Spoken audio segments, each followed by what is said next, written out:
இந்திய அரசியலில் மிக உயர்ந்த தலைவர்களில் ஒருவர் முத்தமிழறிஞர் கலைஞர். தலைவர் கலைஞரின் அத்தனை பங்களிப்புகளிலும் முதன்மை நோக்கமாக இருந்தது தமிழ், தமிழர், தமிழ்நாடு இவற்றின் முன்னேற்றம்தான். இந்தியா முழுமைக்கும் ஒளிரப் போகின்ற முத்தமிழறிஞர் கலைஞரின் உருவம் பொறித்த நூற்றாண்டு நினைவு நாணயத்தை மாண்புமிகு தமிழ்நாடு முதலமைச்சர் அவர்கள் தலைமையில் வெளியிட்டு சிறப்பிக்க மாண்புமிகு ஒன்றிய பாதுகாப்புத்துறை அமைச்சர் அவர்களை அன்புடன் அழைக்கிறோம். மாண்புமிகு தமிழ்நாடு முதலமைச்சர் அவர்கள் முத்தமிழறிஞர் கலைஞரின் நூற்றாண்டு நினைவு நாணயத்தை பெற்றுக் கொள்வார்கள். To mark this history occasion, it's our great honor to invite the Honorable Defence Minister of India to release this special commemorative coin under the presence of our Honorable Chief Minister of Tamil Nadu, and we request our Honorable Chief Minister of Tamil Nadu to receive the commemorative coin.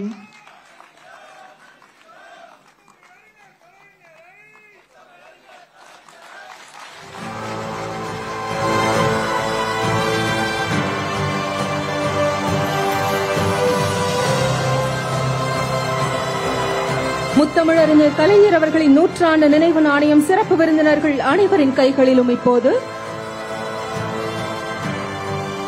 Now, Muthamizharinyar Kalaignar centenary commemorative coins are in the hands of our special dignitaries on this stage.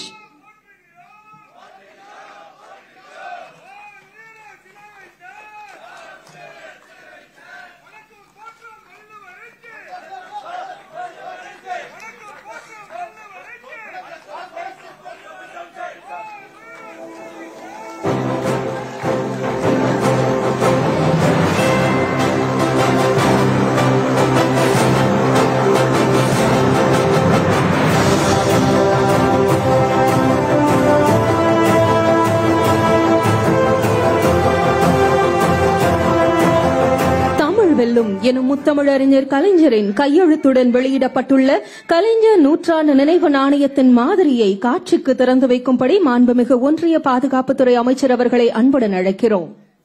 We kindly request Honorable Defence Minister of India to unveil Muthamizharinyar Kalaignar centenary commemorative coin show in honor of the revered leader Muthamizharinyar Kalaignar, whose legacy continues to inspire the generation.